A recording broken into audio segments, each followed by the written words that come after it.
Students, चलिए पहली exercise आपने देख लिया कि उसमें केवल रिवर्स प्रोसेस था, इंटीग्रेशन कैसे होता है, यानी डिफरेंशिएशन के हेल्प से हम लोग इंटीग्रेशन करते थे। ठीक है, अब यहाँ से स्टार्ट होता है मेथड ऑफ इंटीग्रेशन। ठीक है, तो मेथड जो होते हैं इंटीग्रेशन के वो हम लोग जान लें कौन कौन से मेथड होते हैं इंटीग्रेशन के।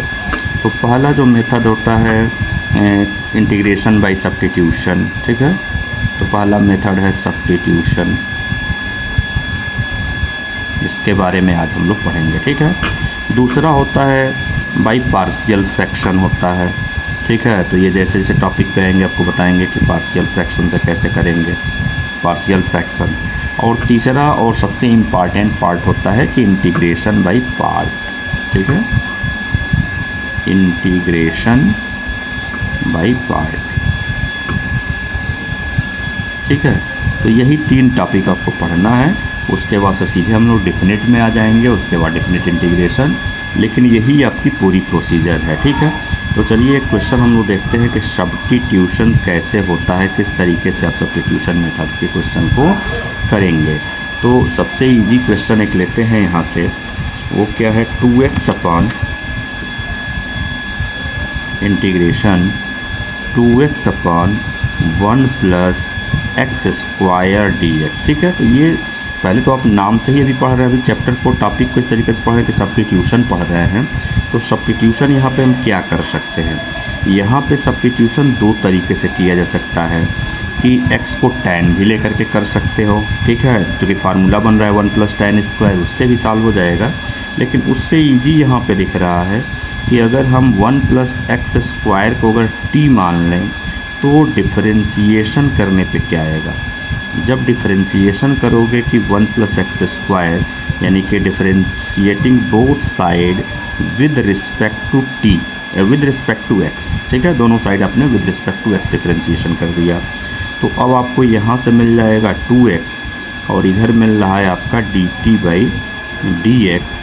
तो dx की वैल्यू क्या मिलेगा, यहाँ से आपको dx की वैल्यू मिल जाएगा dt अपॉन 2x। ठीक है, अब अपने इंटीग्रेशन पे आ जाइए, तो इंटीग्रेशन हो जाएगा 2x अपॉन ये हो गया 1 प्लस एक्स स्क्वायर को आपने क्या कह दिया t कह दिया, और dx की वैल्यू कितना निकला हुआ है तो dt अपॉन 2x। देखिए 2x से 2x पूरा कट गया। ठीक है, तो इंटीग्रेशन क्या आ गया 1 बाई टी dt, और 1 बाई टी dt का इंटीग्रेशन यानी कि आप डिफरेंशिएशन रिवर्स प्रोसेस पे पढ़ चुके हो क्या होता है। तो इसका होगा log t प्लस सी, और इसमें माड लगा देते हैं। अब t की वैल्यू और लास्ट में आप रिप्लेस कर देंगे। ठीक है, तो t हमने क्या लिया था, तो t की वैल्यू है 1 प्लस एक्स स्क्वायर प्लस सी, ये आपका आंसर हो गया। ठीक है, चलिए एक क्वेश्चन और देखते हैं क्या होगा, थोड़ा सा इससे डिफ़िकल्ट क्वेश्चन रहेगा और इजी भी है। ये क्वेश्चन है इंटीग्रेशन साइन एक्स साइन कास एक्स dx। ठीक है, इसमें सब्स्टिट्यूशन चूँकि अभी टॉपिक पढ़ रहे हैं तो बहुत इजीली समझ गए होंगे कि हमको इसी को t लेना है। ठीक है, तो हमने सपोज किया कि let cos x is t, तो डिफरेंशिएशन करने पे क्या आएगा, differentiating both side with respect to x, तो ये आ गया माइनस साइन x और इधर आ जाएगा आपका dt बाई dx। चलिए यहाँ से भी dx की वैल्यू निकालिए क्या आता है, तो dx की वैल्यू आ जाएगा dt upon minus sine x आ गया। अब आप वैल्यू ला के पुट करिए इंटीग्रेशन में, तो इंटीग्रेशन ये हो गया साइन x और ये आ जाएगा साइन कास को आपने क्या t मान लिया है, और dx की वैल्यू क्या आ रहा है, dx की वैल्यू आ रहा है dt upon minus sine x. देखिए साइन एक्स से क्या हो गया, साइन एक्स कैंसिल, जब कैंसिल हो गया तो आपका आ गया ये माइनस साइन हम यहाँ बाहर कर दे रहे हैं, तो आ गया sign t dt।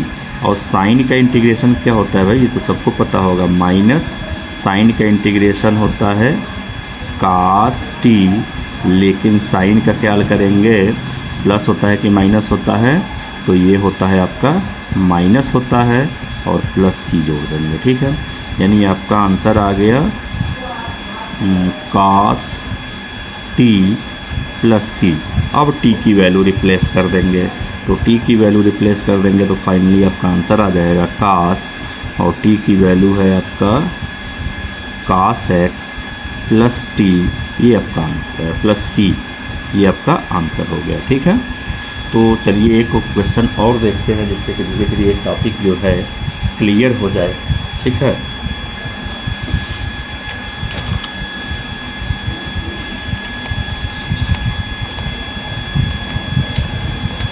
Next question है इंटीग्रेशन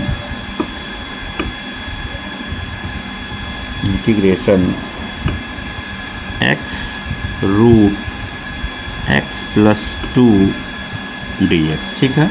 इसका कैसे होगा, तो सब कुछ वैसे ही है। आप जब कॉम्प्लिकेटेड इसमें तो इस तरीके से नहीं दिखेगा, लेकिन कॉम्प्लिकेटेड ये है इस रूट को हटाया जाए, ठीक है।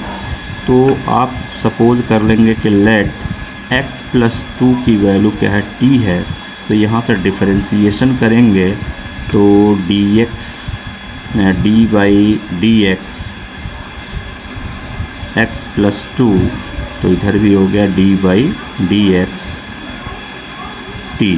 कितना आने वाला है डिफरेंशिएशन, तो इधर 1 आ गया, तो इधर हो गया D T by D x.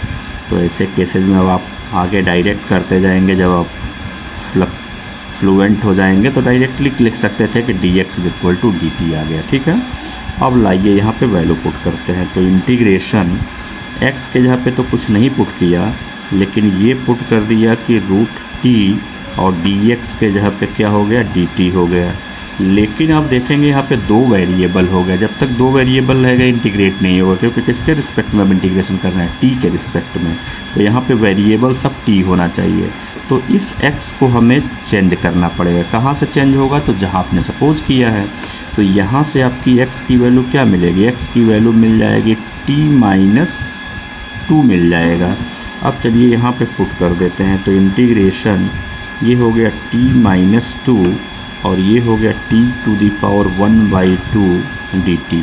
अब मुझे लग रहा है कि एकदम ये फर्स्ट एक्सरसाइज जैसे हो गया, आप लोग कर लेंगे तो t का पावर कितना हो जाएगा, 3/2 माइनस 2t पावर 1/2। अब इंटीग्रेशन में अलजेब्रा ऑफ इंटीग्रेशन या डिफरेंशिएशन सेम एज होते हैं, मतलब अलग अलग होगा दोनों का। तो इंटीग्रेशन हो जाएगा t to the power 3/2 dt minus 2 integration t to the power 1/2 dt। तो कितना आ जाएगा इसका आंसर, इसका आंसर आ जाएगा 3/2 प्लस 1, यही होता है ना फार्मूला है, x to the power n plus 1 divided by n plus 1। तो यहाँ भी 3/2 प्लस 1 माइनस 2, तो यहाँ हमने डायरेक्ट कर दे रहे हैं 3/2 आ जाएगा, और नीचे भी आपका 3/2 आ जाएगा प्लस सी, ठीक है। इसी को रिवर्स आप कर लेंगे, एक लाइन बस हम छोड़ रहे हैं, आंसर आप लिख लेंगे, ठीक है। एक क्वेश्चन और देखते हैं आपका, ताकि ये टॉपिक एकदम क्लियर हो जाए, ठीक है। नेक्स्ट क्वेश्चन है कि integration 1/x minus root x d x, ठीक है। अभी टॉपिक आप पढ़ रहे हैं चूँकि सब्स्टिट्यूशन, तो उसी के अनुसार सोचना है कि यहाँ पे क्या सब्स्टिट्यूट करें। बट यहाँ सब्स्टिट्यूशन करने से पहले थोड़ा सा एक काम किया जाए कि अगर आप रूट एक्स कॉमन करेंगे तो क्या मिलेगा। यहाँ देखिए रूट एक्स माइनस 1, ठीक है, ये मिलेगा। अब इसमें सपोजिशन हम क्या लेते हैं कि लेट करते हैं कि root x minus 1 is t, तो डिफरेंशिएशन करेंगे रूट एक्स का, तो क्या आता है भाई 1/2 रूट एक्स आता है, और इधर आ गया आपका D T by D x. अब 1 का 0 हो गया, ठीक है। तो डी एक्स की वैल्यू अब की बार क्या निकल के आती है, डी एक्स की वैल्यू निकल के आ जाएगी 2 रूट एक्स डी टी आ गया, ठीक है। चलिए अब वैल्यू पुट किया जाए, तो देयरफॉर इंटीग्रेशन आपका i इज इक्वल टू, शुरू में ही अगर इसको हम i मान लेते हैं, ठीक है, तो i की वैल्यू हो जाएगा इंटीग्रेशन 1 ये हो गया रूट एक्स, और इस पूरे ब्रैकेट को हमने क्या t मान लिया है, तो t हो गया और उसके बाद dx की वैल्यू कितना निकल रहा है, तो dx की वैल्यू निकल के आया 2√x dt, ये हमारा dx की वैल्यू निकल के आया। तो इस √x से √x कैंसिल हो गया। अब आपका ये सिंपली 2 बाहर निकल गया, तो क्या हो गया 1/t dt हो गया। अब तो समझ गए होंगे कि इसका इंटीग्रेशन क्या होगा, लाग में होगा, तो 2 log t प्लस c, ठीक है।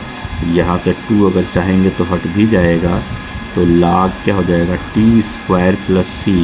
अब आप t की वैल्यू पुट कर लेंगे, तो t की वैल्यू क्या लिया था भाई, √x - 1 था, तो log ये हो गया √x - 1 का होल स्क्वायर, मॉड में कर लेंगे क्योंकि log is always defined for the positive number. ये आपका आंसर हो गया, ठीक है।